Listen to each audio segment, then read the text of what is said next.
მე საქვია მფლობელებს, ანუ პრობლემები ქონდა იარაღს რა, ქარმა რამის ამაქცია.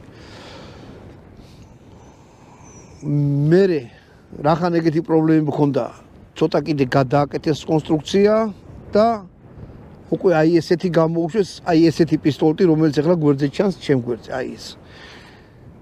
მერე რავი ალბათ ჭკუაში დაუგზა და უკვე კარაბინიც გააკეთეს. ასე რომ პისტოლეტია რა. მოკლედ მაგაზე ვილაპარაკეთ, ახლა ეს დიდი ვიდეო და რაღაც არ მინდა რომ გამოვიდეს. ვისროლთ, აბა მოდი ვნახოთ. იარაღი გასასწორებელია, აი დავდგეთ ეგრეთ წოდებული ქართველების გონგს ეძახიან რა, გონგი რა. სამიზნე რომელსაც ხვდება და ხმა აქვს, მოდი ეგრეთ ვთქვათ რა, გონგი. აი ეგეთი მაგარი კაცი არის ერთი იმან ღვაჩუკა რა და დაგვაქვს ხოლმე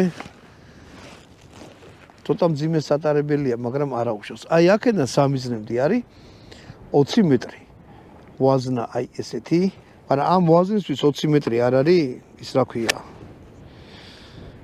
დიდი მანძილი რა, 50 მეტრს მშვენივრად ისვრის რა, საკმაოდ ძლიერი ვაზნა. აი შეხედეთ აი ამას, აი ეს თითითაც შეიძლება რომ მიწვდეთ რომ აი ეს სამის რა ქვია, კონდახი უკან გამოწიოთ. კონდახი მომწოს, კაია. შესახედავად ვითომ ისეთია, მაგრამ კაი კონდახია და კიდე რა მინდოდა მეთქვა. იარაღი არის მთლიანად ერთ ზოლზე აწყობილი. აი შეხედეთ